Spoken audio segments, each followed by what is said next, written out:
Olá, quinta-feira, 18 de dezembro, bom dia! Lula concede entrevista coletiva nesta manhã. A gente vai estar acompanhando aqui ao vivo, viu? O presidente deve comentar a aprovação do PL da dosimetria no Senado após a articulação que passou pelo líder do governo, o senador Jacques Wagner. Lula já avisou que vai vetar esse projeto de lei que acaba reduzindo a pena de condenados por golpe. Partidos de esquerda também reagem. PT, PSB, PSOL e PCdoB acionam o Supremo Tribunal Federal pedindo a suspensão dessa medida que beneficia Jair Bolsonaro, condenado e preso em regime fechado. Pesquisa eleitoral mostra Lula na liderança em todos os cenários para 2026, com chance de vitória já no primeiro turno, além de melhora na avaliação do governo. Vem acompanhar os principais números com a gente. Notícia, análise e informação a partir de agora aqui no TVT News, primeira edição, direto da Avenida Paulista. Vamos lá? Vamos juntos!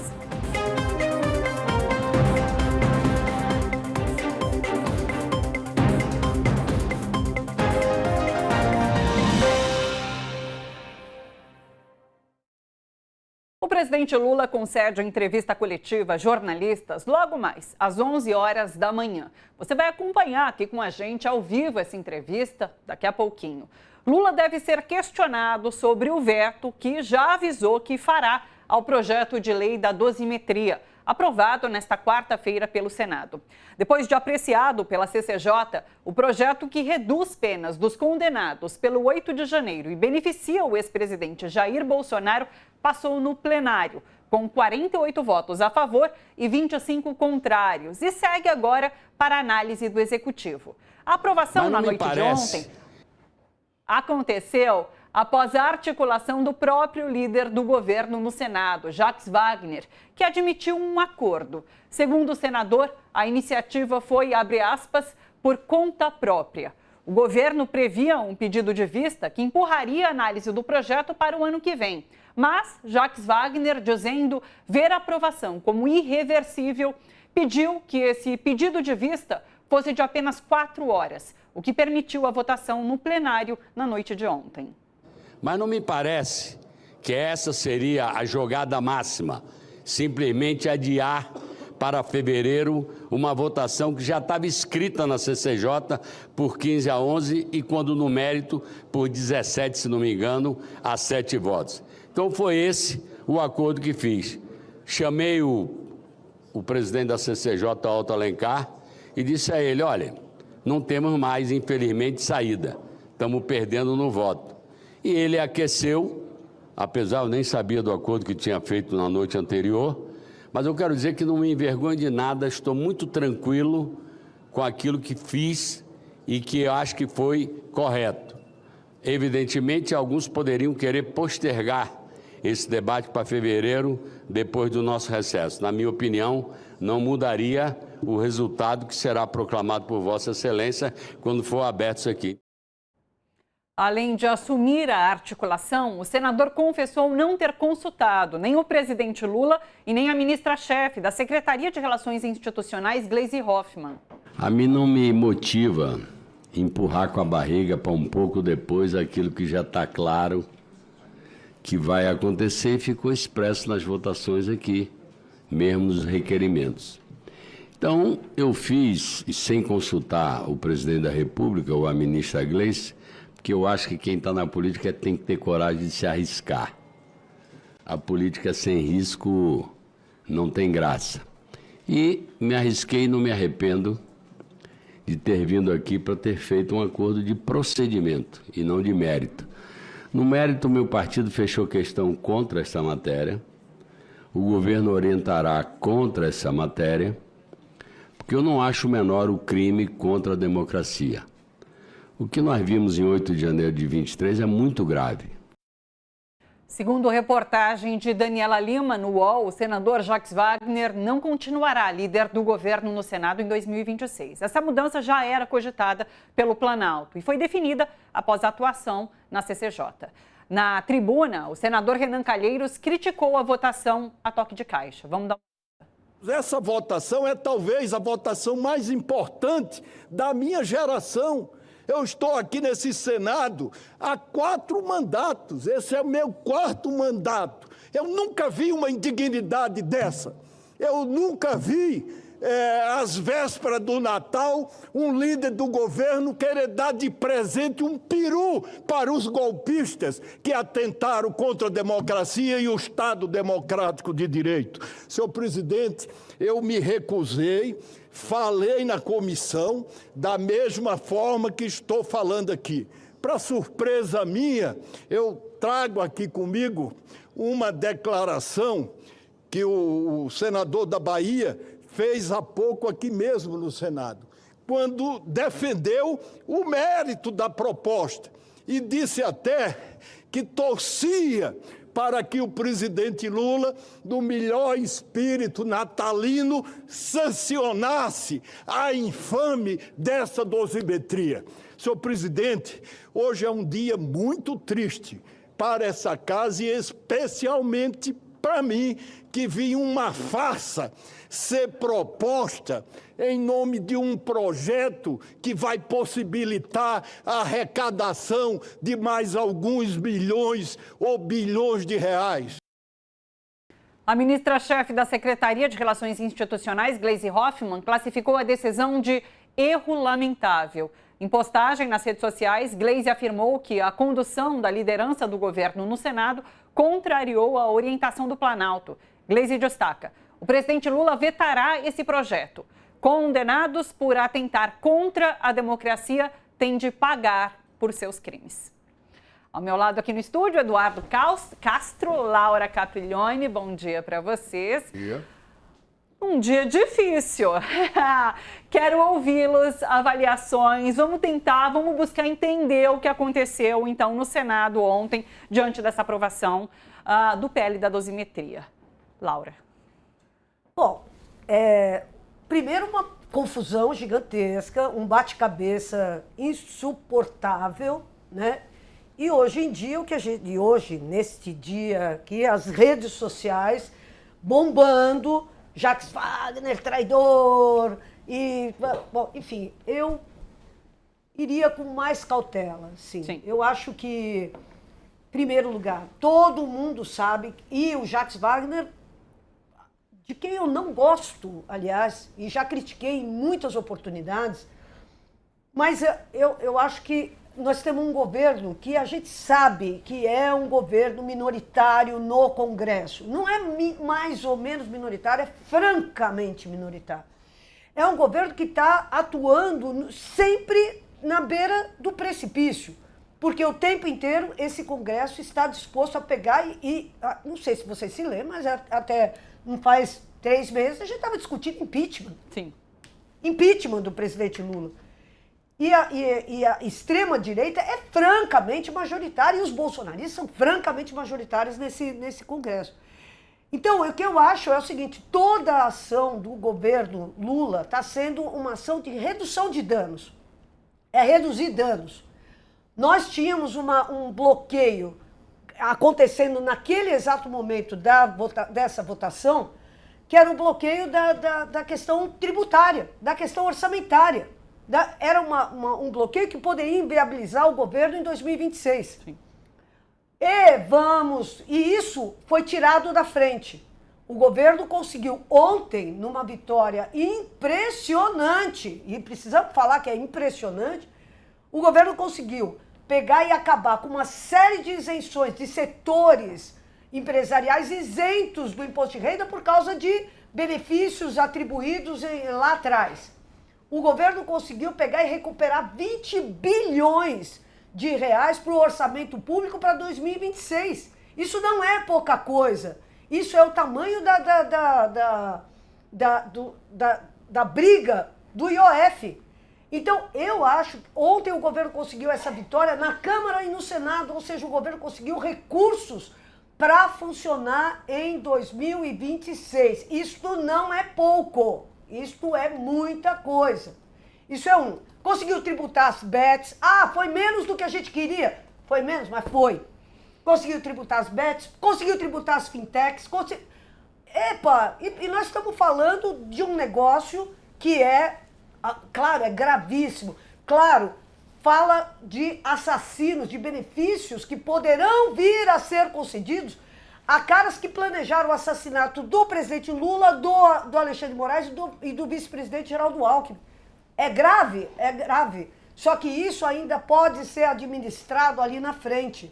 Nós sabemos, isso aí não vai ficar, essa votação não será feita agora, será feita depois do recesso parlamentar, onde todo mundo já vai estar envolvido.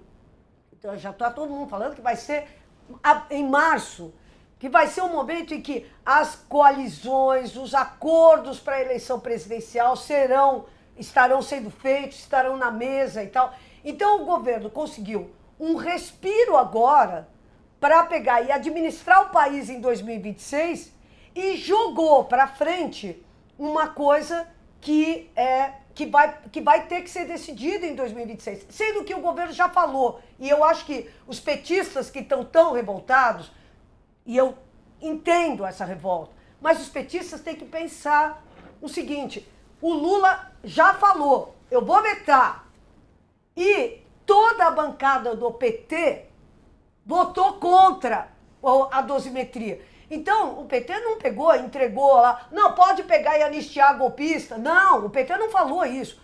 O PT pegou e foi e votou contra o PL da dosimetria.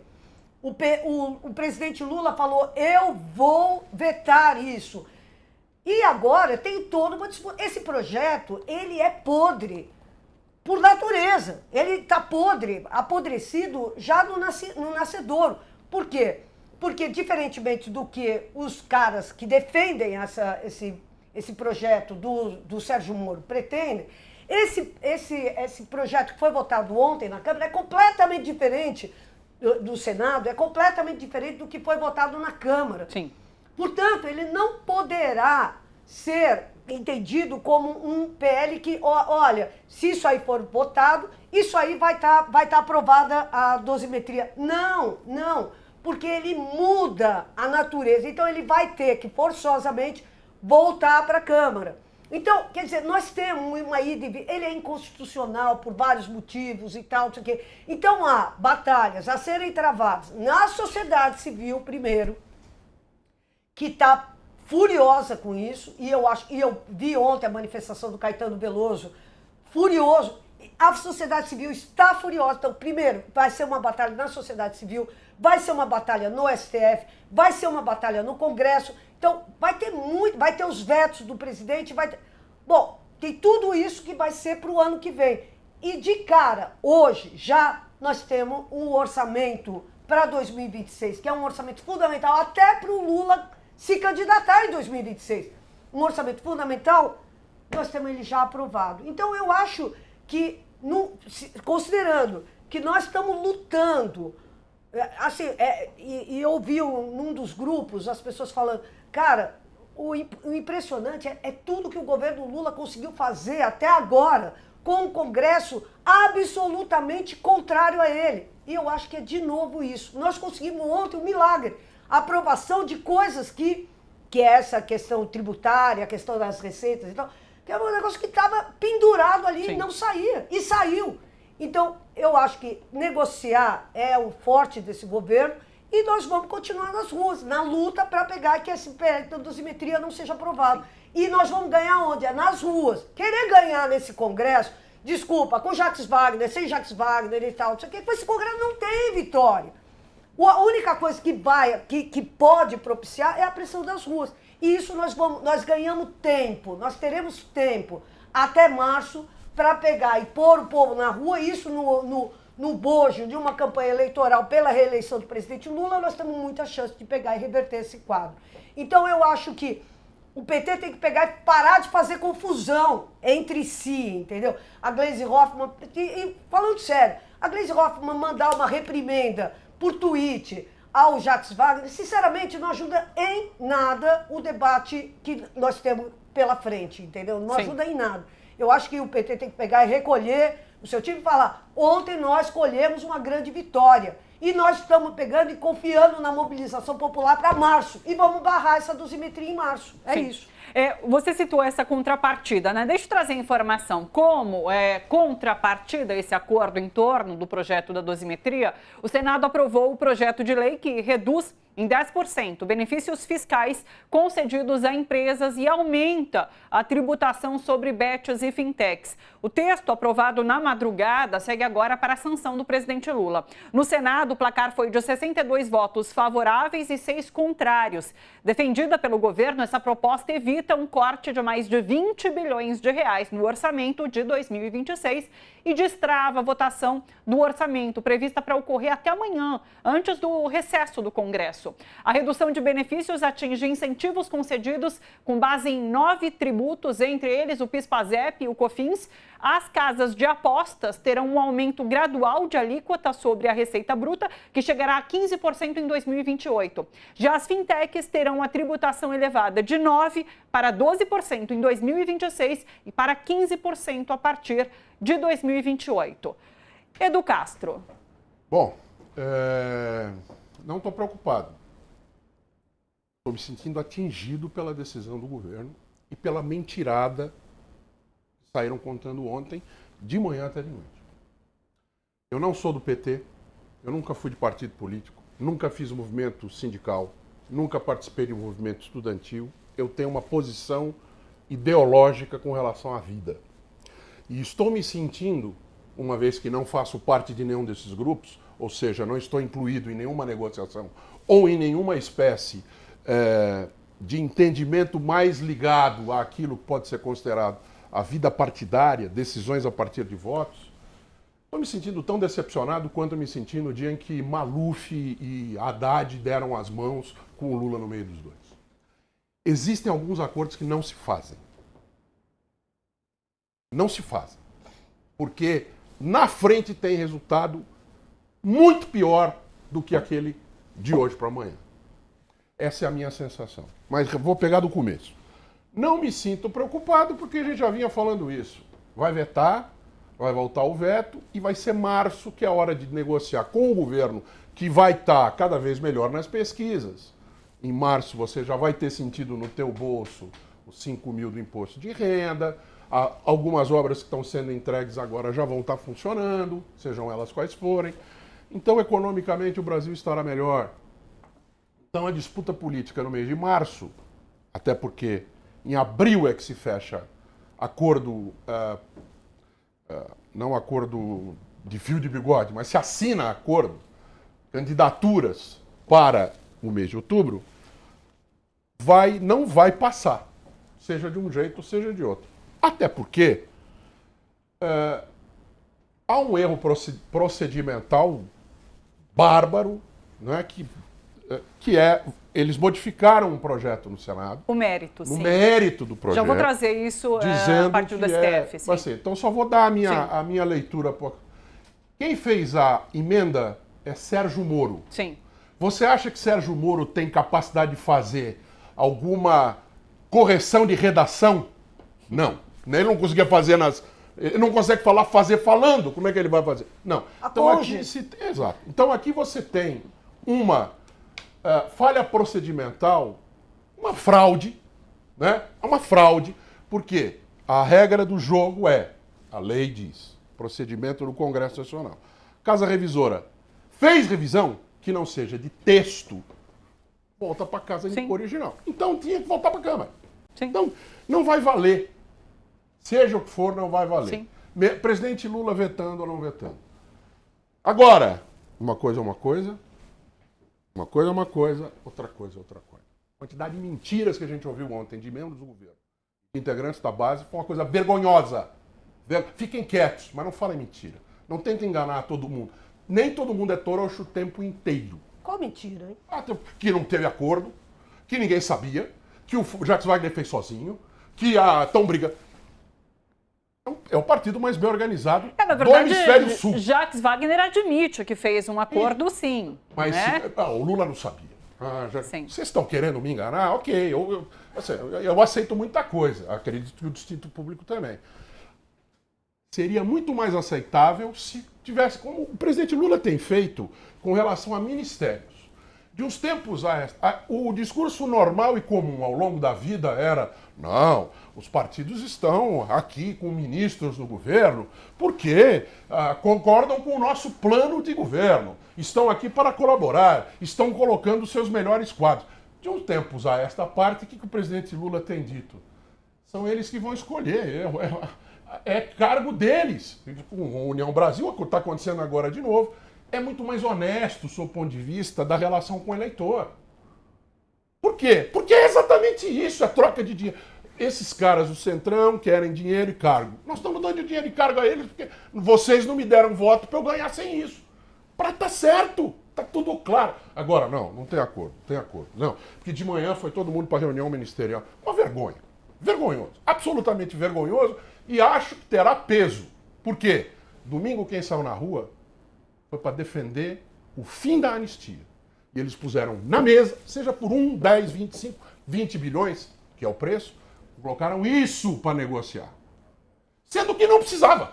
Ora, ia perder de qualquer jeito, a mesma lógica vale. Para ganhar ou para perder. Você não faz acordo com o chantagista. Não se faz, não se paga a primeira pedida de chantagista e nem a primeira pedida de sequestrador. Não se paga. Sim. Não se paga. Porque você não pode confiar nessa gente. Acho que fez, mas não fez errado. Fez muito errado. Ainda que o objetivo seja o melhor possível.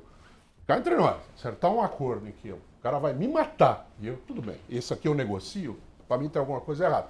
Mas enfim, que o resultado seja bom. O resultado com relação à votação em si da anistia, não vai passar anistia, não vai passar esse troço, vai para o Supremo, vão fazer carnaval e não vai valer.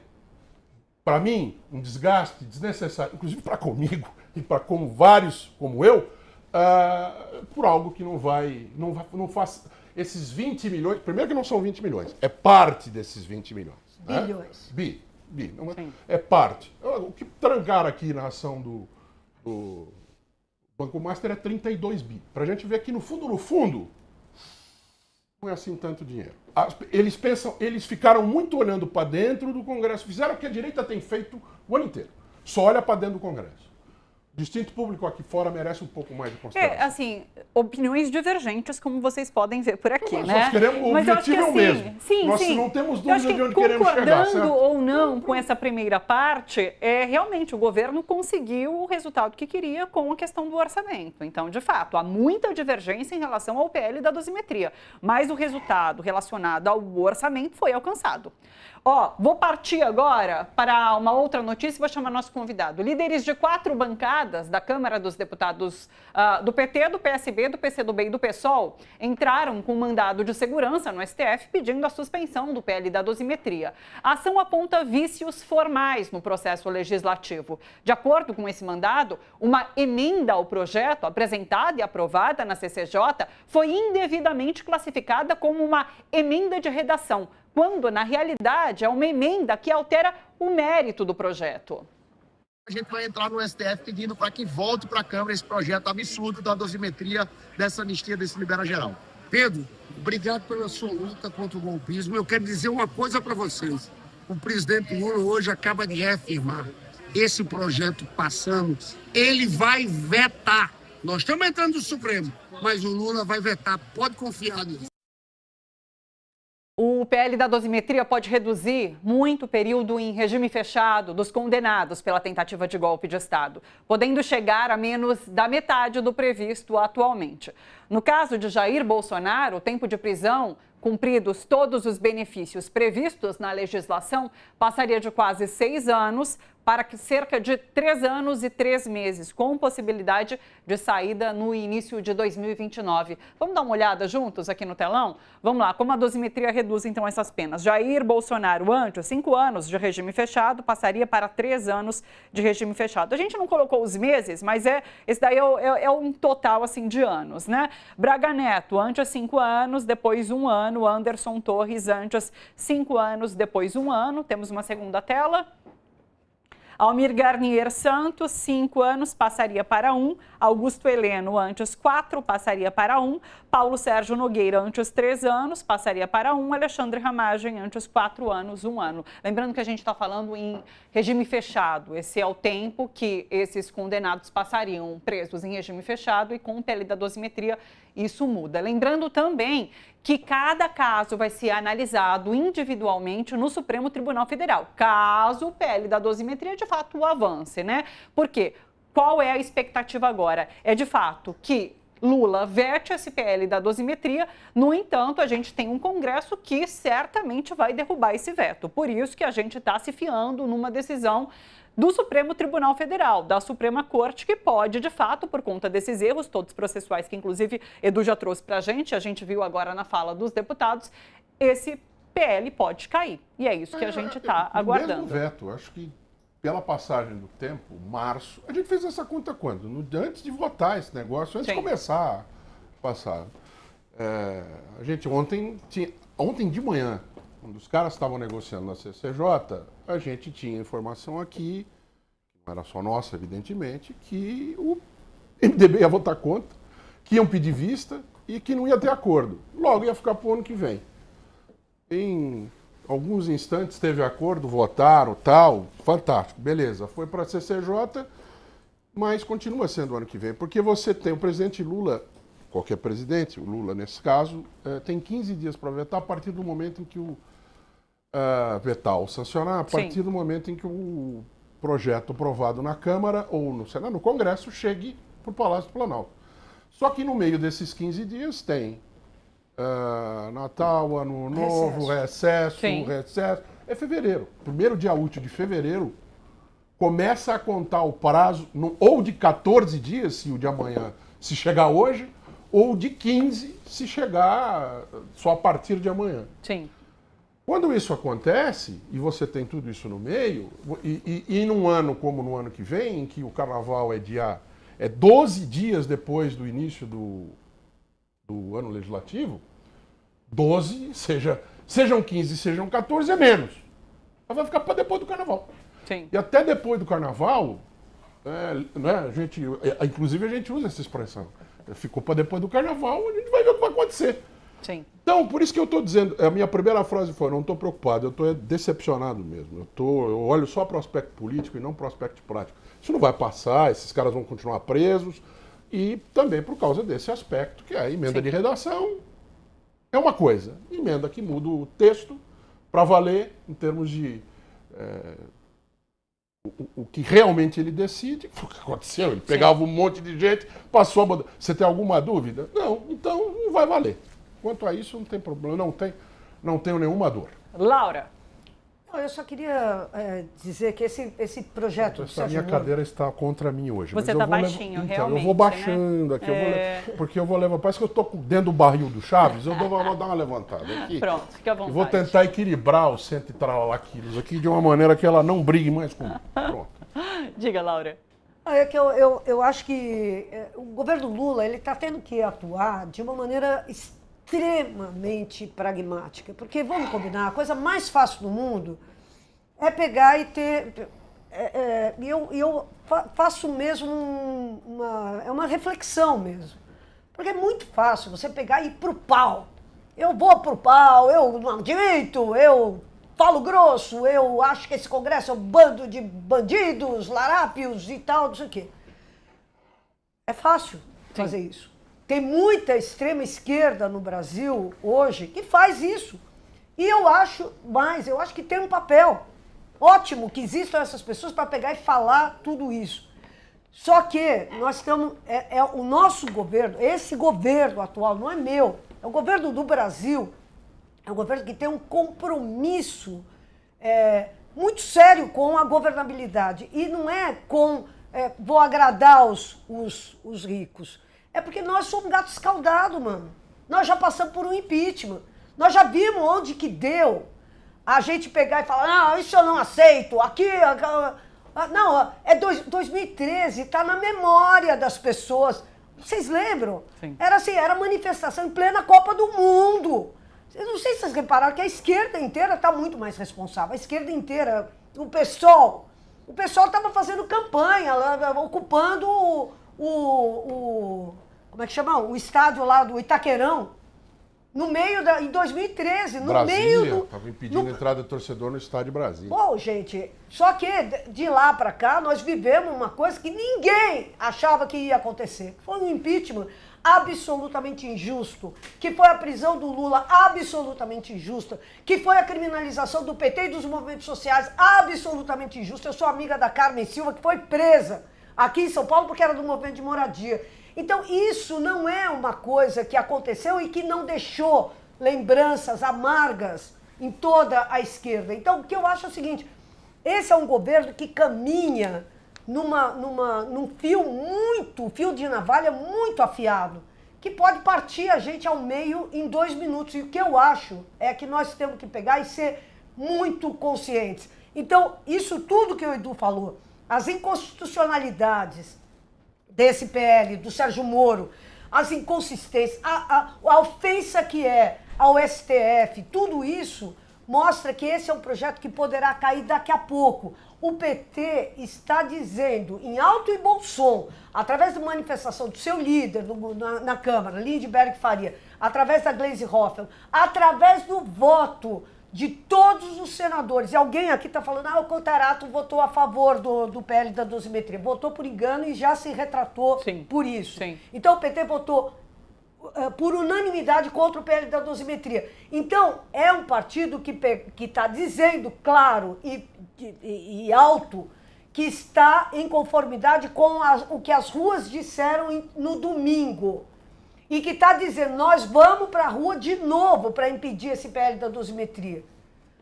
E que conseguiu, nesse momento dessa confusão que eles estão fazendo, que a extrema-direita está fazendo, conseguiu liberar o orçamento para 2026. Portanto, o nome disso para mim é o seguinte, é uma gestão pragmática e principista, porque nós estamos dizendo o seguinte, com golpista nós não vamos pegar e aliviar a barra para eles. Continuamos dizendo a mesma coisa, continuamos afinando com as ruas e liberamos o orçamento, então o nome disso é pragmatismo, não é outra coisa, é pragmatismo. E isso, aliás, eu queria só lembrar, os chineses são os maiores pragmáticos do mundo e estão aí ganhando a guerra. Nós estamos ganhando a guerra. Nós precisamos pegar e bater no peito e dizer, nós estamos ganhando a guerra contra a extrema-direita, graças a uma gestão inteligente das divergências e das contradições que existem nas instituições brasileiras. Perfeito. Eu sei que nós vamos falar, nós estamos falando agora, inclusive, com um convidado sobre a parte jurídica. Exato. Eu só queria, assim, que a gente está montando uma equação aqui, que no fundo a gente, como sempre, a gente quer chegar no mesmo lugar. Então, enquanto a Laura foi falando, eu fui acomodando o meu incômodo. Sim. Que eu acho que deve ser o de um monte de gente que está nos assistindo. Perfeito.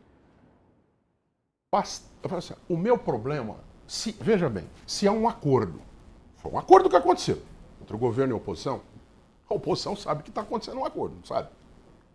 Sabe. Quem não está sabendo que está acontecendo um acordo, ou que acordo que é o distinto público aqui fora. Então faz o seguinte, fechou o acordo? Vota. Terminou a votação, chama a imprensa toda no Salão Verde, ou no Salão Azul, ou no Palácio do Planalto, ou no Mané Garrincha, onde quiser. Jacques Wagner, do Acre, Randolfo Rodrigues, sim. Os líderes, o Lindbergh, todo mundo lá. Sim. Assim, nós acabamos de fazer uma coisa que foi um acordo com eles para garantir 20 bilhões de reais. O que nós fizemos? Nós permitimos que se votasse do jeito que quiser, do jeito que estava, porque nós temos a convicção de que depois haverá vai cair, porque é ilegal por causa disso. O presidente Lula sabia, Lindbergh sabia, todo mundo sabia. Pronto. Eu acho que é bem diferente de tratar como se fosse uma normalidade, algo que não é normal. Jogar limpo nunca vai fazer mal quando você... Primeiro, a chantagem já estava paga. A votação já tinha acontecido. E depois, não está mentindo para ninguém. Porque quando mente, alguém dá com a língua nos dentes, fica meio ridículo. Então, eu entendo, pragmatismo é fantástico. Acho que eu falei antes do programa começar, lembra do Rubinho Barrichello ganhando do Schumacher, parando na linha, mostrar que era para passar, que ele era melhor. Tá? Eu acho meio ridículo. Era melhor ele encostar o carro, né, e dizer, ó, passa aí. Eu queria ontem que o acordo do pragmatismo, com o qual eu estou completamente de acordo, não tem negociação com esses caras, porque são chantagistas, inclusive, para o carro e fala, passa. Deixei ele passar, porque a gente vai ganhar lá na frente. Para mim, esse é o grande incômodo. Sim. É isso. A gente vai ter uma coletiva do presidente Lula agora. Estava marcada para as 11 horas, a gente sabe que sempre tem um pequeno atraso. Mas, é claro que Lula vai ser questionado amplamente sobre tudo o que aconteceu na tarde e noite de ontem no Congresso, principalmente no Senado. A gente conversa agora com o jurista e advogado Luiz Carlos da Rocha para nos ajudar a entender justamente essas questões voltadas ao mérito desse projeto de lei aprovado pelo Senado, mas que foi modificado. E a gente sabe que quando há modificação nesse nível, o projeto teria que voltar para a Câmara dos Deputados, o que não foi feito. Eu queria que o senhor nos ajudasse a entender. Bom dia. Eu tô sem o seu áudio. Aquele botãozinho vermelho. Isso. Maldito. Vamos ver se tá mutado? Costuma estar. Vamos lá, deixa eu ver. É desse lado aqui. Peraí. Pronto. Foi. Luiz, muito obrigada. Perfeito. Obrigado. Prazer falar com vocês. Prazer é nosso. Olha, nós estamos vivendo num momento no mundo que o jurídico é um detalhe, às vezes, insignificante, né? E é uma ferramenta e você usa quando convém e quando não convém. A questão que está posta para nós agora uma vez aprovado isso no Congresso, na Câmara, do jeito que foi no Senado, vai ao presidente e o presidente vai vetar. Se o Congresso derrubar o veto, você tem sempre o Supremo Tribunal Federal para questionar esses desvios, vamos dizer assim, de formalidade. De fato, o que ocorreu foi uma mudança no mérito do projeto, né? Essa mudança não pode ocorrer na forma como fizeram. Mas o problema é que o governo tem prioridades num momento como esse de final de ano, que ele precisa aprovar projetos que não podem ficar para o ano que vem. Então, a prioridade do governo é a questão econômica, né? E aí se aprovou e o presidente Lula vai ficar com o ônus de vetar e o Congresso vai ficar com o ônus de derrubar o veto, mas o governo conseguiu o que ele queria, que era encaminhar a pauta econômica. A questão jurídica vai ficar para depois.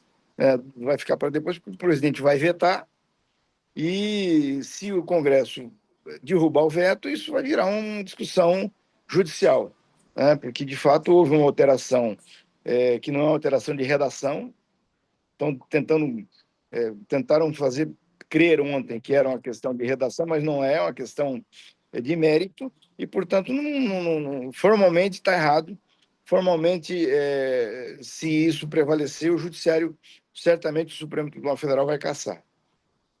Perfeito. Estou com Laura e Eduardo aqui na bancada comigo. Se houver algum questionamento para o jurista, para o advogado Luiz, por favor, Laura. Bom dia. Eu queria começar perguntando para o senhor o seguinte.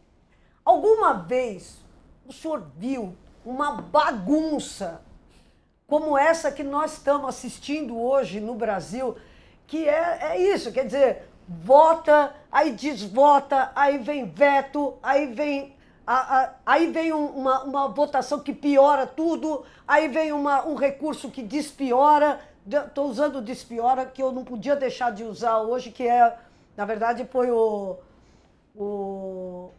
cara lá do PSB de Pernambuco que falou, eu adorei essa.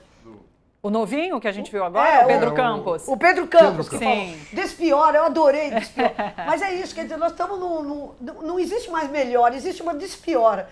Eu queria perguntar para o senhor, alguma vez o senhor viu uma bagunça como essa que nós estamos assistindo no Brasil hoje, que parece que é histórico isso, né? Pergunta mesmo.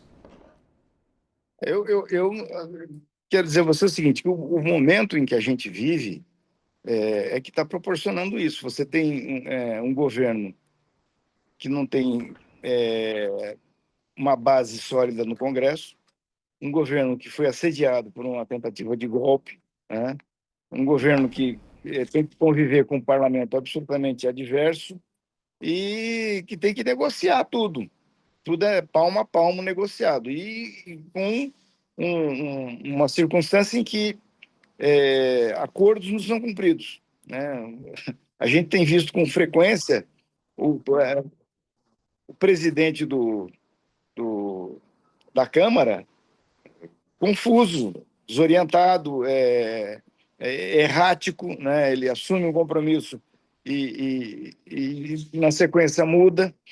Você tem aí um Congresso que está assediado pelo Supremo Tribunal Federal e um Senado que assedia o Supremo Tribunal Federal.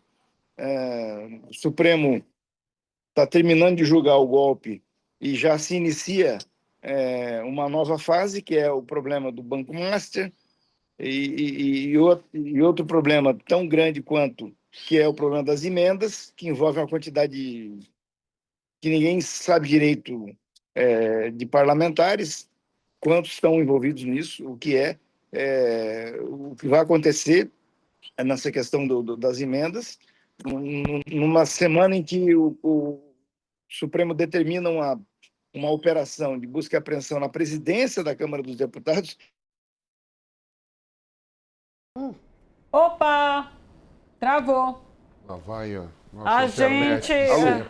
Voltou. Oi, doutor Luiz. Sim, voltou. Voltou. Por favor, Então, é o voltou. seguinte, no momento em que, na semana em que o Supremo determina uma operação na presidência da Câmara, eles aprovam uma quantidade absurda de emendas, como se nada tivesse acontecendo, como se estivesse tudo normal, assim, quase que desafiando a autoridade judiciária. Então, assim, de fato, nós estamos vivendo num momento muito difícil, e isso tudo proporciona essa bagunça que você falou, esses desencontros todos. Você não tem segurança jurídica, não tem estabilidade, e, infelizmente, nós vamos ter que conviver com isso pelo menos até início de 2027, quando você vai empossar um novo parlamento. Tomara que seja um parlamento que dê mais estabilidade ao país, que dê mais tranquilidade nas relações políticas. Perfeito. Doutor, só para a gente, da minha parte, pelo menos, poder encerrar, o senhor, ano que vem, no Brasil só tem ano eleitoral, ano pré-eleitoral, ano eleitoral, ano pré-eleitoral, ano que vem, ano eleitoral. E com esse Congresso Nacional que, como o senhor falou, a gente espera que não seja repetido a partir de 2026.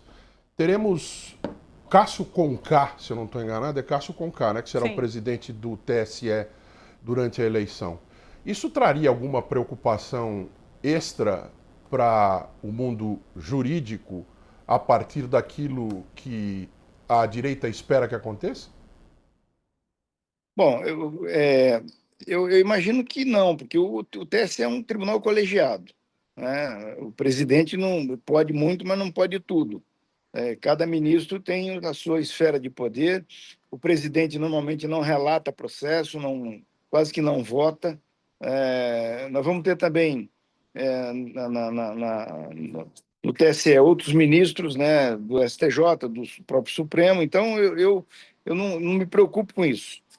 Eu diria também para você que aquilo que a gente assistiu em 2018, que foi a esquerda sendo surpreendida, brutalmente surpreendida, por aquele volume de ação da extrema-direita nas redes sociais, isso vai diminuir, porque a esquerda também tem acesso, tem essas ferramentas hoje, ela sabe combater isso. Então, eu penso que a preocupação para o ano que vem é tentar orientar a população com o que está acontecendo aí, dentro dessa bagunça, procurar dizer para as pessoas que o país precisa de estabilidade, que os trabalhadores precisam votar de acordo com seus interesses, né? Que as pessoas pobres precisam se conscientizar e votar de acordo com os seus interesses. Essa campanha que tem que ser feita no ano que vem. Eu não imagino que a Justiça Eleitoral, no ano que vem, vá ter um papel que teve, por exemplo, na eleição de 2022, que nós tivemos um processo de uso da máquina estatal absurdo, como nunca vimos antes, mas dessa vez não. Nós temos um governo que nós já temos a experiência de ter o PT no poder em pelo menos 5 eleições, né? Essa é a 5ª eleição que o PT participa do poder e a gente nunca viu a máquina sendo usada como nós vimos em 2022. Então, acho que nós estamos, pelo menos sob esse aspecto, numa situação de normalidade. E o ministro Cássio é um ministro que tem boas relações aí com a classe política, ele está em Brasília há muitos anos, conhece como funciona o processo todo. Eu não me preocuparia com isso por enquanto. Perfeito. Luiz Carlos da Rocha, muito obrigada pela participação aqui com a gente hoje. Um abraço para você, até uma próxima oportunidade. Foi um prazer, um grande abraço. Até. Deixa eu chamar para conversar, para fechar esse assunto aqui com a gente, o PL da dosimetria, até que comece, inclusive, a coletiva de Lula, ele provavelmente falará sobre isso. Vamos trazer Paulo Nicoli Ramires, ele que é cientista político da Fundação Escola de Sociologia e Política de São Paulo, a FESP São Paulo. É sempre um prazer recebê-lo, Paulo, por aqui. Paulo que está aqui na TVT, aqui no andar de cima da gente, viu? A turma do andar de cima. Exato, a turma do andar de cima. Paulo, quero sua avaliação, então, para fechar sobre o PL da dosimetria, o que a gente pode esperar. E logo mais trazemos, então, pesquisa eleitoral que saiu hoje também. Eu quero comentar com todos vocês. Bom dia, Paulo. Bom dia, Thalita. Uma honra estar aqui com vocês. Bom dia aos colegas da bancada também. Saudade de vocês. E, bom, para início de conversa, me parece que foi um erro do Jacques Wagner, né, em ter apoiado essa a velocidade, né, da aprovação dentro do Senado. Me parece que seria estrategicamente mais interessante aguardar o próximo ano, mesmo para que o Lula pudesse usar mais como um instrumento político o seu veto, né? Provavelmente, claro, o veto será dado para o próximo ano, já estamos no apagar das luzes do Legislativo este ano, mas é fundamental que o Lula se posicione claramente, dizendo que vai vetar. E essa estratégia, ela acaba enfraquecendo ainda mais o Congresso. Dessa vez é o Senado, né, que começou um confronto, né, com a Alcolumbre junto ao Lula. Mas é também necessário enfraquecer a Câmara. Isso porque os movimentos das ruas, a opinião pública como um todo, não vê com bons olhos a aprovação da dosimetria, que na verdade é uma anistia. E é uma anistia, diga-se de passagem, que ao mesmo tempo convoca ou realiza um convite para que novos golpes ocorram no país, né? Afinal de contas, qualquer próximo golpista, se é que não seja o próximo Bolsonaro, poderá pensar o seguinte: bom, são 2 anos, 3 anos de cadeia e está tudo certo. Então, é um movimento que vale a pena e que vai explorar cada vez mais as intenções da extrema-direita em tentar derrubar governos, ainda mais aqueles que não são alinhados aos seus princípios conservadores e reacionários e aos Estados Unidos. Então, é o momento do Lula, que deve falar nos próximos minutos, dizer que vai vetar, dizer quais são as intenções reais, né, da aprovação dessa dosimetria e, obviamente, que a intenção é colocar em risco o nosso já frágil sistema democrático. Por isso que o Lula deve usar politicamente este veto. E a gente não pode esquecer que ainda existe a possibilidade que os partidos de esquerda possam recorrer dessa decisão do Legislativo junto ao STF, né, já que é uma cláusula pétrea a defesa das instituições democráticas, é uma cláusula pétrea da nossa democracia, né? Então, muita coisa está ainda por ocorrer, né? E podemos ter certeza que o Legislativo não pode ter uma decisão unilateral como teve, enfim, na contramão dos interesses democráticos e da opinião pública. Perfeito. Aliás, já roda aqui que Lula vai vetar esse projeto de lei com base, inclusive, em opinião pública. A gente teve a Quest ontem mostrando que a maior parte da população é contrária ao projeto de lei da dosimetria e saiu hoje a pesquisa Atlas Bloomberg, apontando também essa rejeição enorme da população ao PL da dosimetria, que reduz a pena em regime fechado, inclusive de Jair Bolsonaro. A pesquisa foi realizada após a aprovação do projeto pela Câmara, ainda antes dessa aprovação pelo Senado. Vamos dar uma olhada nos resultados? 63,3% dos brasileiros são contrários ao PL da dosimetria. 34% se mostraram a favor e apenas 3,3% estão indecisos sobre esse tema. Quando questionado sobre a motivação para essa aprovação do projeto, aproximadamente 55% dos brasileiros dizem que a Câmara teve o intuito de beneficiar pessoalmente o ex-presidente Bolsonaro, enquanto 12% entendem que o objetivo principal era beneficiar os manifestantes condenados pelo envolvimento no 8 de janeiro, que em discurso era isso, né? Mas todo mundo, como mostra a pesquisa, sabia que o resultado final buscado era sim beneficiar o ex-presidente Jair Bolsonaro. Vou seguir com outros dados sobre essa pesquisa para a gente avaliar aqui juntos, tá bom? A avaliação positiva do governo Lula cresceu desde a última rodada da pesquisa Atlas Bloomberg. O movimento sugere a interrupção da tendência de queda observada anteriormente. Vamos dar uma olhada aqui juntos, então? A gente teve aqui o ruim péssimo se mantendo, né? 48,6, 48,9. Já o ótimo bom, que olha só, em outubro estava em cerca de 48%, tinha caído bastante em novembro para 44,4% e voltou a subir para 46,5%. Ótimo bom tá aqui para vocês. O regular também teve uma queda bastante impressionante, foi de 7% para 4,6%. A gente já discutiu bastante aqui sobre essa questão do regular, que é isso, a pessoa que acha que tá bom, mas que pode melhorar. Então, assim, a gente pode realmente entender como, de repente, uma migração para ótimo ou bom a partir aí de novembro para dezembro. E aí, pessoal, bons números. Deixa eu trazer mais uma, eu tenho outra, né? Vamos aqui, maiores problemas do Brasil. A gente junta já a análise com tudo isso. Vamos dar uma olhada?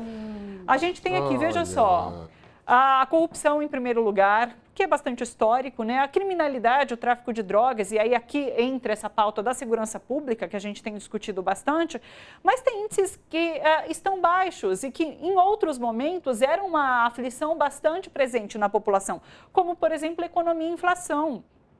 Extremismo e polarização, enfraquecimento da democracia, inclusive diante do que a gente tem visto nesses julgamentos e punições e condenações pelo Supremo Tribunal Federal. Mas me chama a atenção a economia e inflação, porque teve momentos em que isso estava aqui como principal.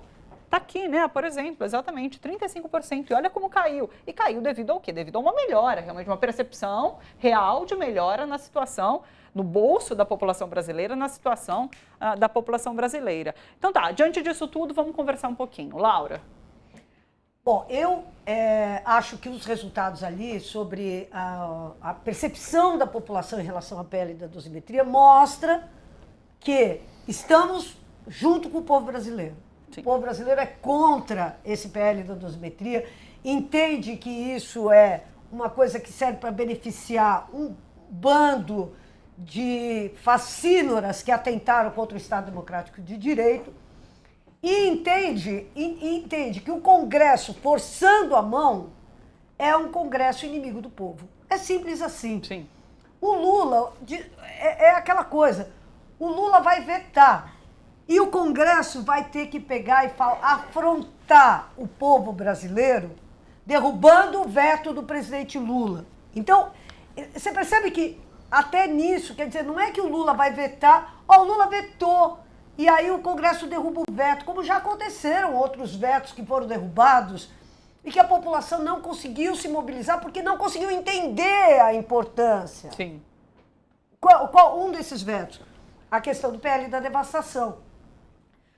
A questão da devastação ainda é uma questão difícil para as pessoas entenderem, assim como toda a questão ambiental. É diferente disso aqui. A maioria da população é contra o PL da dosimetria. Então, portanto, isso é uma coisa que também nós precisamos agregar a essa discussão toda. O Jacques Wagner fez isso, aquilo, vai ficar para março, o Lula vai pegar e vetar, provavelmente em fevereiro, aí vem o Carnaval, e aí vem o Congresso e vai ter que derrubar o veto. Quem é que vai arcar com o ônus? É o Congresso. Sim. Quem é que vai pegar... Porque não é que... Olha, eles têm maioria, mas eles agora vão ter uma maioria que se contrapõe ao interesse do povo brasileiro. Então, isso vai ser em março, e o Lula vai pegar e vai estar ele, o PT, o PSOL, a sua base e tal, falando não ao PL da dosimetria, Sim. não anistia para golpista, não, anistia para quem conspirou contra o Estado de Direito, não. E nós vamos estar do lado de quem? Da população. Quem vai estar contra? Eles.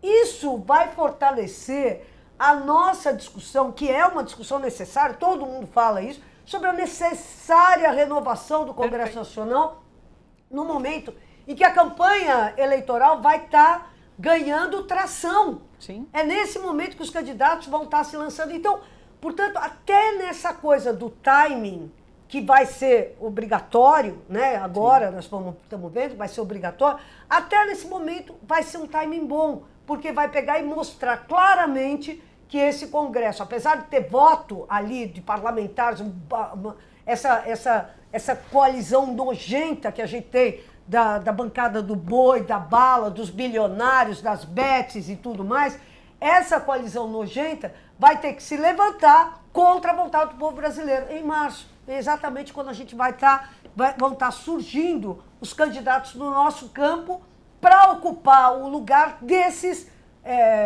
mafiosos, desses conspiradores contra a democracia que tem hoje maioria no Congresso. Então, até nisso, eu acho que é uma coisa que acaba que pode ter um resultado extremamente bom se a gente não começar entre nós a atirar uns nos outros. Porque também é isso, a esquerda é useira e vezeira em pegar e dar tiro no próprio pé. E depois falar, ai meu Deus, não consigo andar, entendeu? Então é o seguinte, eu não quero discutir o que passava pela cabeça desse, daquele ou daquele outro. Eu quero discutir concretamente. O governo tem hoje condições para pegar e fazer um governo em 2026, porque tem verba, porque tem orçamento, Sim. porque vai ter tudo isso. E a batalha de todas as batalhas é a rua. Não dá para a gente querer que o Congresso, o Senado, ou o que quer que seja, resolva aquilo que nós vamos ter que resolver na rua. Na rua. E isso, portanto, essa votação que houve, essa discussão, essa confusão que houve ontem e que está havendo hoje, a Gleisi falando, o Lula falando, isso tudo pouco me importa. O que vai decidir é a rua. E a rua, em março, ela vai funcionar para que a gente consiga fazer isso. Deixar claro que esses caras são o Congresso inimigo do povo. É isso que nós temos que fazer. Nós temos que continuar batendo nessa tecla. Este é o Congresso inimigo do povo. Sim, perfeito. Sabe que, a exemplo do que o Edu disse numa fala passada, eu confesso que eu também, a partir da fala da Laura, acomodei meu incômodo. É isso, eu acho que ela deu uma injeção de ânimo enorme. Porque no final das contas, eu concordo com o que a Laura trouxe aqui pra gente. Jacques Wagner pegou uma causa perdida e conseguiu negociar a partir disso uma vitória para o governo. E diante do que a gente vai assistir no futuro, está posto que esse PL da dosimetria não tem futuro. Mas eu não gosto de ser tratado como trouxa. Eu, de cinto público. Então, se o acordo é feito entre o governo e a oposição, a oposição não vai ser enganada se o governo virar assim e falar assim... depois que votou, é um acordo com esses caras. Olha o que esses caras estão me fazendo fazer. Mas, Edu, a gente está cobrando transparência de uma esquerda, sendo que a direita também faz do mesmo jeito. Esse é o problema deles. Então, mas a gente descobre depois. A tramóia que é feita em prejuízo da sociedade brasileira. Nesse momento, o que está sendo, de alguma forma, tramado, planejado, é em prol da sociedade. E dá para usar lá no futuro esse timing do Congresso inimigo do povo mais uma vez. Então, assim, eu fui feita de trouxa, mas por um plano muito inteligente. Daí eu concordo. Vou pedir para a gente colocar aqui a segunda prancha, terceira, das preocupações da população. Para a gente ver que não é tão, para minha opinião, não é tão simples assim. Por favor, da preocupação. Colocar aqui as preocupações. Vamos lá. Enfraquecimento da democracia está aqui embaixo. Sim. O que está preocupando as pessoas, e o que não deveria ser, porque não são os maiores problemas do país, é corrupção e criminalidade e tráfico de drogas. Sim. A rua está aqui. Aqui embaixo também é rua, mas é uma rua mais do meu lado do que do lado da maioria dos eleitores. Aqui é que tem. E quem é transparente se deixa claro contra o que é chamado, em geral, de corrupção. Eu acho que falta interpretação de texto para ganhar a eleição, que é um problema também que a esquerda sempre tem. Né? Ela acha que as suas grandes preocupações, que deveriam ser a da maioria da população, porque, de fato, a maior das preocupações é a desigualdade de renda, que gera desigualdade de oportunidades, que gera desigualdade de renda, que gera desigualdade... E essa é a maior preocupação que qualquer pessoa deveria ter. Mas não é. A maior preocupação que as pessoas demonstram é um troço que ninguém sabe definir direito o que é corrupção, porque vai desde emenda parlamentar roubada até... Mas daí quando você entra em passar na frente da fila não é corrupção, é problema de saúde. Então, interpretar esse gráfico aqui. Interpretar isso aqui. Primeiro que falta comunicação, né? Porque essa economia e inflação não é preocupação, porque estão tratando do assunto. Sim. Corrupção nunca foi o maior problema do Brasil em nenhum aspecto, só no moral. Só no moral. Porque economicamente o buraco que a corrupção faz é isso aqui. Pagar juro para banqueiro faz isso aqui. E a gente não discute uma coisa nem a outra.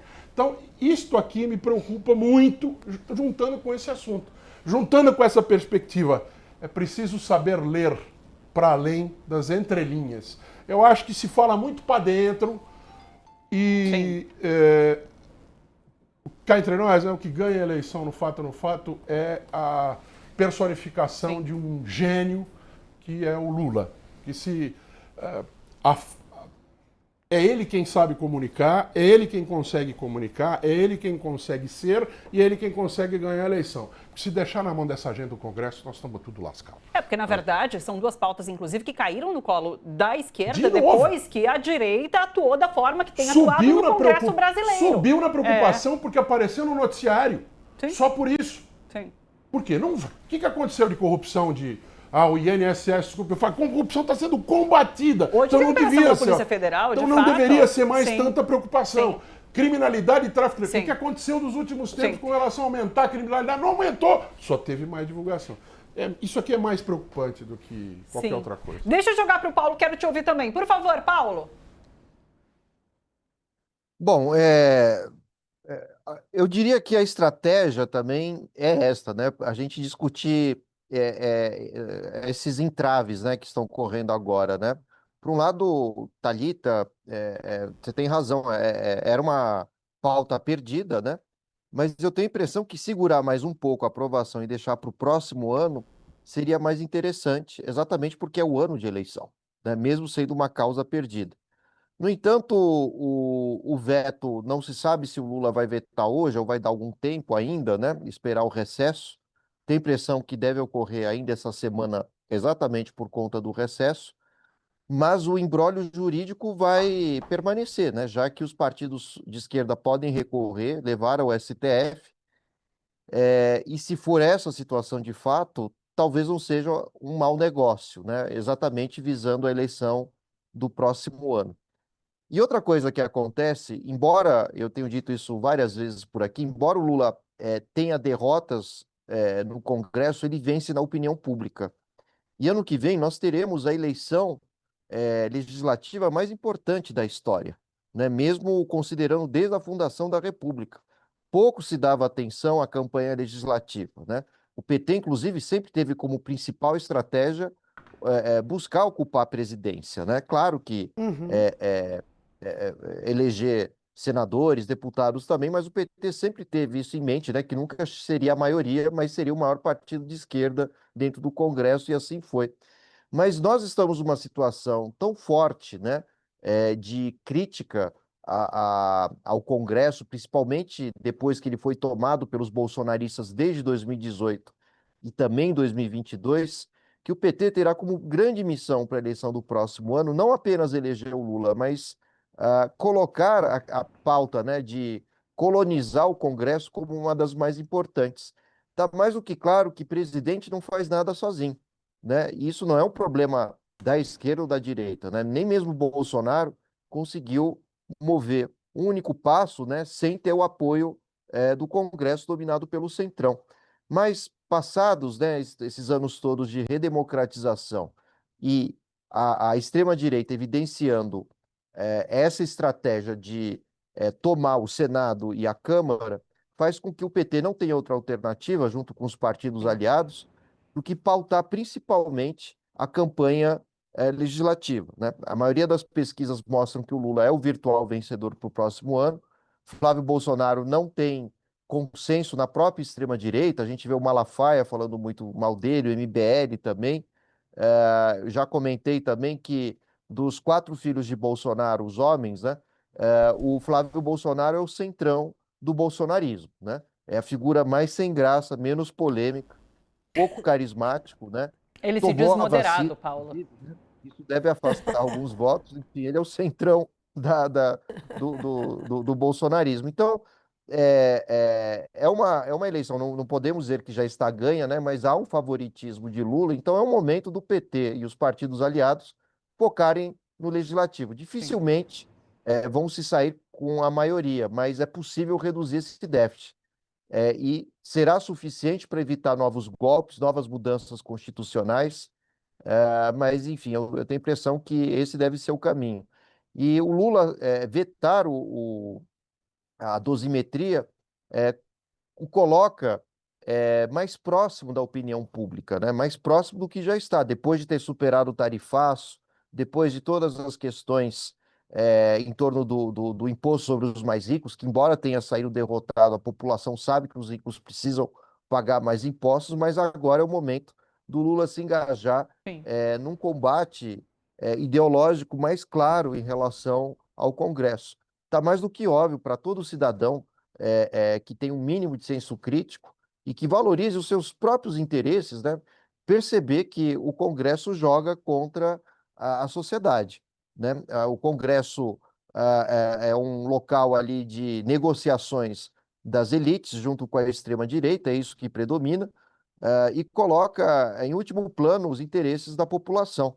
Se o Lula não se engajar nessa pauta, e considerando também que o Alcolumbre já virou as costas a ele, assim como também o Hugo Motta, é o momento de promover esses ataques, né? Essas falas mais críticas, polêmicas, mesmo porque dificilmente o Hugo Motta vai ser reeleito como presidente da Câmara, né? Depois do estrago que ele fez e de toda a fraqueza que demonstrou, e o Alcolumbre mostrando ser uma pessoa extremamente vaidosa e preocupada, né, com as investigações da Polícia Federal, que certamente vão atingir, né, com as investigações do Banco Master, das fintechs, mas vão atingir muitos políticos, né, que o apoiam. É o momento do Lula partir para cima, essa eleição mais importante legislativa da história da esquerda. É agora ou nunca. Sim. Dificilmente vai vencer, mas é preciso mostrar que a esquerda é forte e tem capacidade de reduzir essa diferença que é gritante entre centro e direita, que vencem de uma forma majoritária, e aliás, centro e direita, né, que vem de uma forma majoritária, e a esquerda,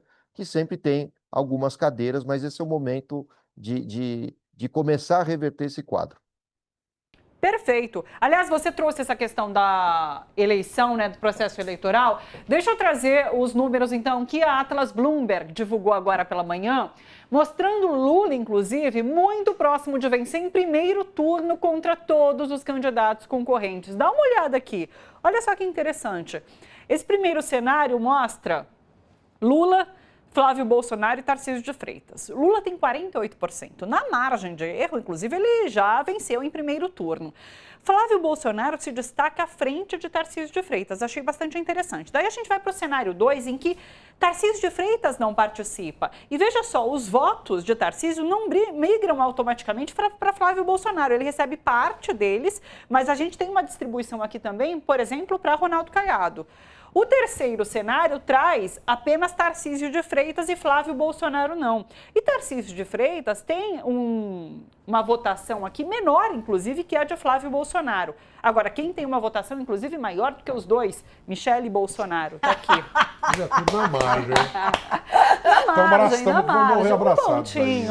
Mas, inclusive, com a Michele Bolsonaro, Lula também aumenta, né? Inclusive com Tarcísio também. A gente tem um Lula com 49% de intenções de voto. E aqui são os outros, tirando esses 3 aqui, que na corrida se destacam, né? A gente tem, em primeiro lugar, o Ronaldo Caiado, isso, aqui com 16%. Então, tá aí, assim, em primeiro turno, Lula levaria aqui em todos os cenários pesquisados pela Atlas Bloomberg. Em segundo, cenários de segundo turno para 2026, o Lula também segue em vantagem contra todos os candidatos. Então, a gente tem Lula, Jair Bolsonaro, Lula, Tarcísio de Freitas, Michele Bolsonaro, Flávio Bolsonaro, Ronaldo Caiado, Romeu Zema, Ratinho Júnior, Eduardo Leite. Lula sempre se destacando, então, à frente em todos os cenários de segundo turno. O senador e agora pré-candidato à presidência da República, Flávio Bolsonaro, inclusive se reuniu pela segunda vez com empresários em São Paulo na tarde desta quarta-feira, em vez de participar dessa votação que estava rolando no Senado, viu? Esse almoço aconteceu na casa do empresário Gabriel Rocha Kanner, sobrinho do empresário Flávio Rocha, dono da Riachuelo e um dos principais representantes do empresariado que apoiou publicamente Jair Bolsonaro desde a campanha presidencial de 2018. Para jornalistas, Flávio Bolsonaro disse ser um Bolsonaro mais equilibrado, mais centrado. Ele tenta agora quebrar alguma resistência à sua candidatura em meio à elite econômica. Me lembrou muito isso que o Paulo falou, né, sobre ele se apresentar como um candidato mais realmente, de fato, moderado. Você chamou de morno, né? Ele é dos filhos de Bolsonaro, de fato, mais morno, né? E ele se apresenta nesse momento como o candidato moderado. Pessoal, é isso. Primeiro turno. Se tudo se provar conforme trazem essas pesquisas. Laura? Eu acho que tem razão as perspectivas de que a eleição para o Legislativo ano que vem, essa perspectiva de que ela seja um grande abalo sísmico no poder legislativo, que é, na verdade, o poder que está precisando de um abalo sísmico, né? Sim. Quer dizer, vamos lembrar que quando teve a campanha das diretas já, as diretas já foram derrotadas, o que caracterizou uma ruptura brutal entre a opinião pública mobilizada e que estava nas ruas, né, e o Congresso. E os caras comemoraram, né? A direita comemorou, celebrou, acabou a emenda de Oliveira. Me lembro eu estava na Praça da Sé acompanhando a votação da emenda Dante de Oliveira num telão ali, que era uma coisa precária para os nossos padrões de hoje em dia, né? Mas era aquele negócio. E a gente acompanha, e a tristeza que foi quando a gente pegou e perdeu aquilo lá. Bom, mas é aquilo, né? Em política, a gente não pode olhar para os efeitos daquilo na semana seguinte. A gente perdeu a emenda de Oliveira e aquilo disse para o povo brasileiro: precisa mudar tudo. Precisa mudar tudo. E o que aconteceu? A esmagadora maioria dos... Bom, primeiro, a gente teve a convocação de uma constituinte, que aconteceu. A gente teve a maior parte dos parlamentares que votaram contra a emenda de Oliveira, que era a emenda que restabelecia a democracia naquele momento. A maior parte dos parlamentares que votaram contra a emenda de Oliveira não conseguiu se eleger. E o que aconteceu? A gente fez a Constituição mais avançada do mundo. É essa Constituição que nós temos hoje no Brasil. Então, gente, é o seguinte, e eu concordo com essa avaliação, quer dizer, está ficando tão claro que esse é o Congresso inimigo do povo, quanto foi, na época da emenda de Oliveira, aquela ruptura, aquele divórcio entre o Congresso e a opinião pública. Eu acho que a gente pode e deve martelar essa bandeira, essa consigna, esse slogan, Congresso inimigo do povo, até o fim. E temos que eleger um Congresso afinado com os interesses da opinião pública. Eu acho que nós, talvez, desde a Constituinte, né, desde esse momento, nós não tenhamos tido nenhuma oportunidade como essa que se abre esse ano, que se abriu esse ano, sim, e que vai até 2026, para pegar e mudar tudo, mudar o Congresso Nacional e pôr, de fato, representantes, eu não digo de esquerda, eu não quero que sejam representantes de esquerda, mas quero que sejam representantes, sabe, de interesses legítimos. Sim. Gente que não esteja só pensando na emenda parlamentar que vai roubar agora, daqui a pouco, né? Então eu acho muito importante essa coisa, concordando com o Paulo. Deixa eu passar para o Paulo, ele levantou a mão. Diga, Paulo, por favor. Eu ia comentar que a campanha eleitoral do próximo ano para o Legislativo não vai poder se limitar a simplesmente os políticos falarem o próprio número ou imitar um papagaio gritando Bolsonaro ou Lula. Os políticos, ano que vem, vão ter que se justificar para serem candidatos, né? Então isso vai acirrar a campanha muito mais nas redes, já que na TV o tempo é extremamente escasso, só dava tempo para falar o número. Sempre foi uma estratégia usada pelo Centrão, né, usar a campanha presidencial ao mesmo tempo com o legislativo, porque ofusca a campanha legislativa e coloca essa cambada de incompetentes, né, latifundiários dentro do Congresso. Essa sempre foi a bem da verdade, é por isso que a campanha presidencial e legislativa ocorre ao mesmo tempo no Brasil, não há outro motivo por isso, né, os Estados Unidos fazem de 2 em 2 anos, né, o rodízio entre a campanha parlamentar e a campanha presidencial. E aqui fizeram tudo misturado exatamente para que senadores e deputados fossem eleitos sem que ninguém percebesse. O Brasil tem um dos piores índices dentro das democracias ocidentais da falta de lembrança do eleitor sobre quem votou para o legislativo, em todos os níveis, né? Prefeitura, Estado e federação. Então, ano que vem vai ser diferente, né? A gente está chegando num paradoxo, né, em que sempre o Congresso foi usado para ofuscar roubalheiras, né, trocas de favores, o toma lá da cá, mas ano que vem isso não vai passar desapercebido, né? Os políticos vão ter que se justificar. Votaram ou não votaram a favor da dosimetria? E sobre os impostos sobre os mais ricos, né? E como ficou posicionado sobre a questão do tarifaço? Então, eu volto a repetir essa fórmula, né? O PT sabe que vai perder no Congresso, mas ganha na opinião pública. Venceram na opinião pública e nas próximas eleições, pode ser que a gente tenha uma reversão do quadro, né, de composição do Congresso. Volto a dizer, dificilmente uma vitória das esquerdas, mas não vai ser essa moleza que tem sido, principalmente desde o impeachment da Dilma. A gente lembra o que foi em 2016, né?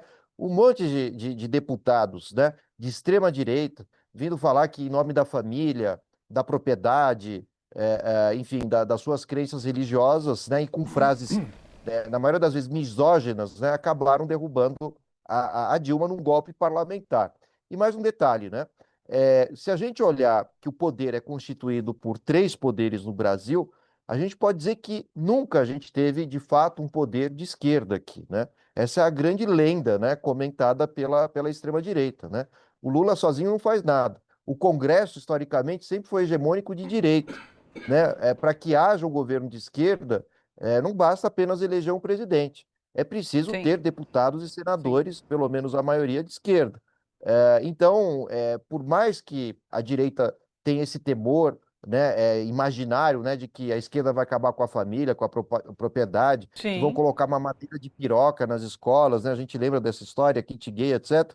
Isso jamais seria possível com um domínio de direita no Congresso, né? Claro que a esquerda não vai acabar com a família, com a propriedade, não vai tirar o carro de ninguém, nem a casinha, mas é preciso fazer reformas substanciais, né, econômicas, reformas políticas no Brasil, e hoje apenas a esquerda tem condições de fazer isso, né, e os progressistas, claro, mas é preciso, né, fazer uma limpa nesse Congresso, né, porque o que hoje a gente tem é um circo, um show de horrores, e deputados, um pior que o outro, né, que esbanjam ignorância, reacionarismo e um servilismo à família Bolsonaro e aos interesses dos Estados Unidos aqui no nosso país.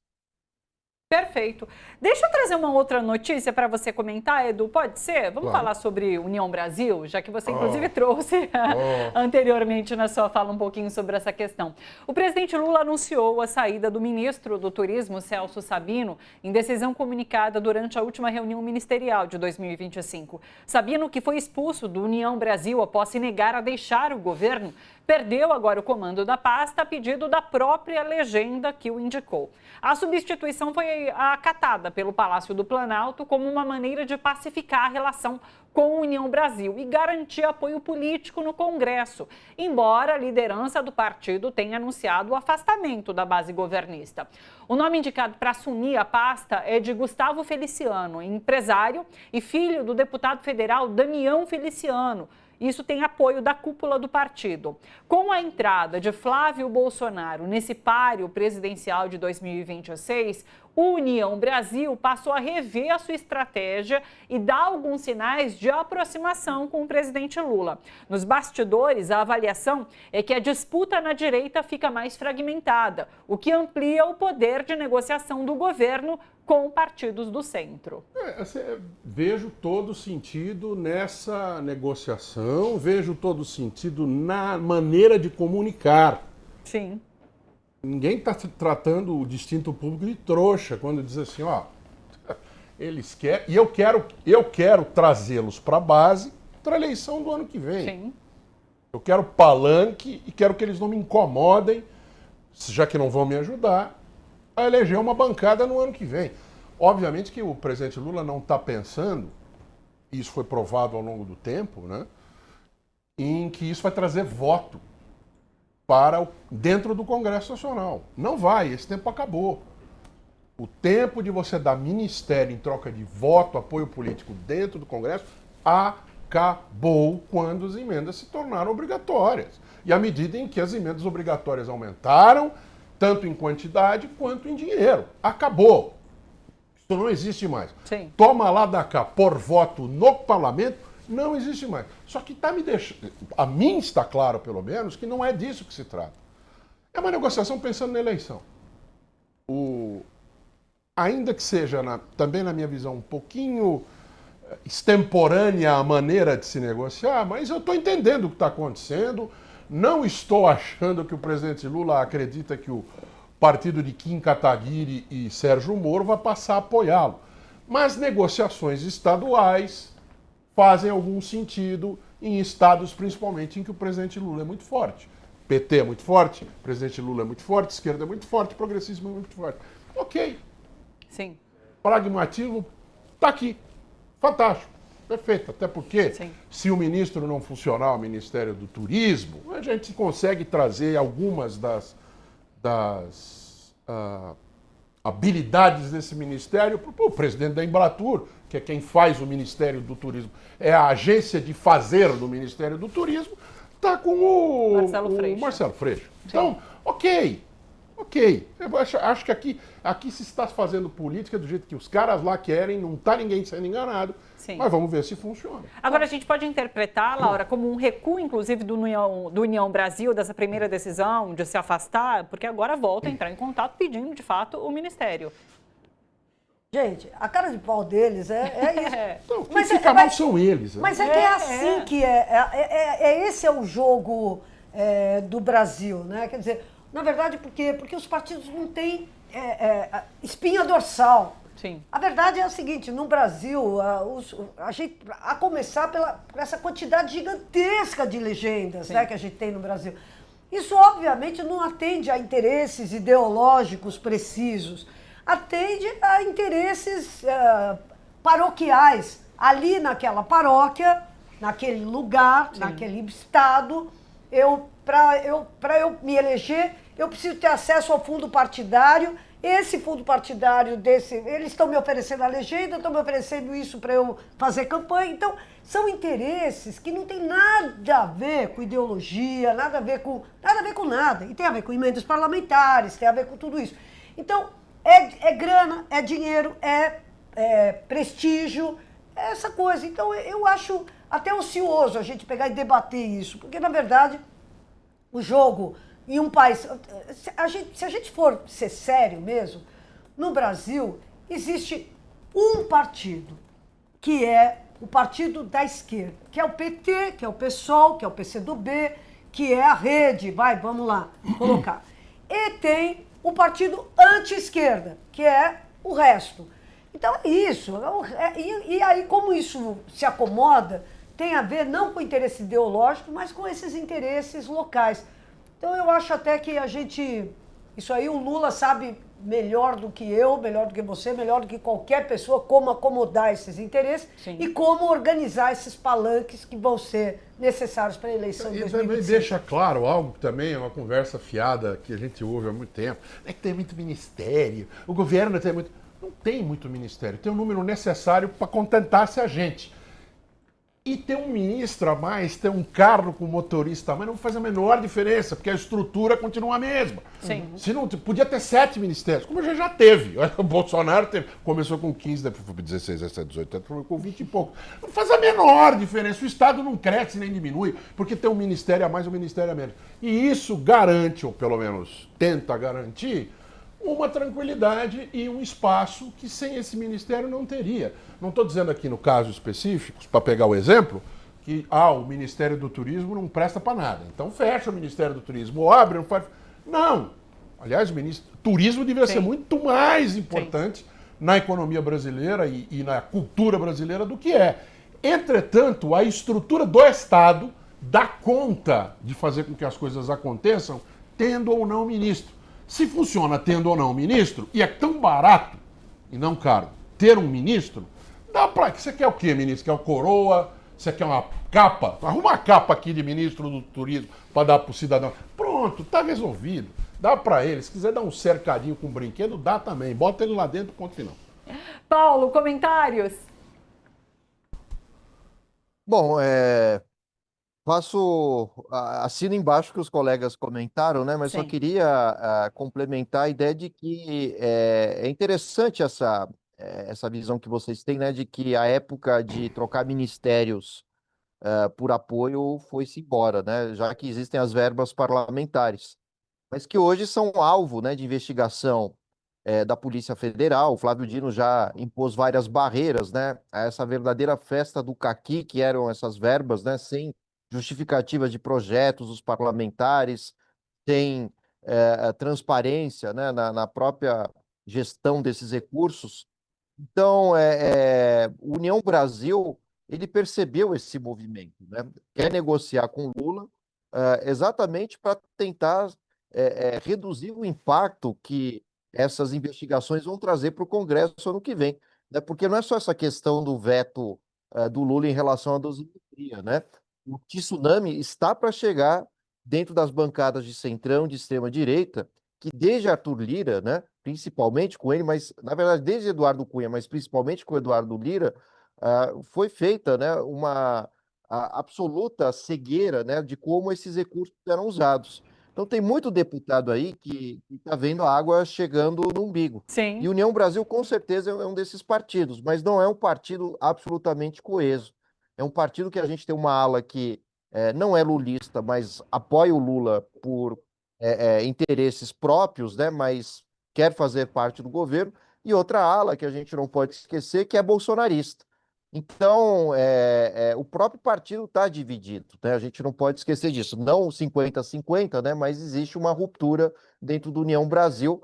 É por isso que eles querem o cargo, tentando promover nesse ano que falta para a eleição os seus deputados, mas o Lula tem uma contrapartida, né? Que é exatamente a sua imagem, que é forte, né? Dentro das pesquisas, e a possibilidade de transferir votos a candidatos, a deputados e senadores, né, que venham apoiá-lo, mas eu diria que a questão central que nós teremos para o próximo ano são as investigações da Polícia Federal em relação ao Congresso, né? Tem muita coisa para acontecer, muitos nomes importantes que serão denunciados, né? E isso pode fortalecer o PT na campanha eleitoral do próximo ano.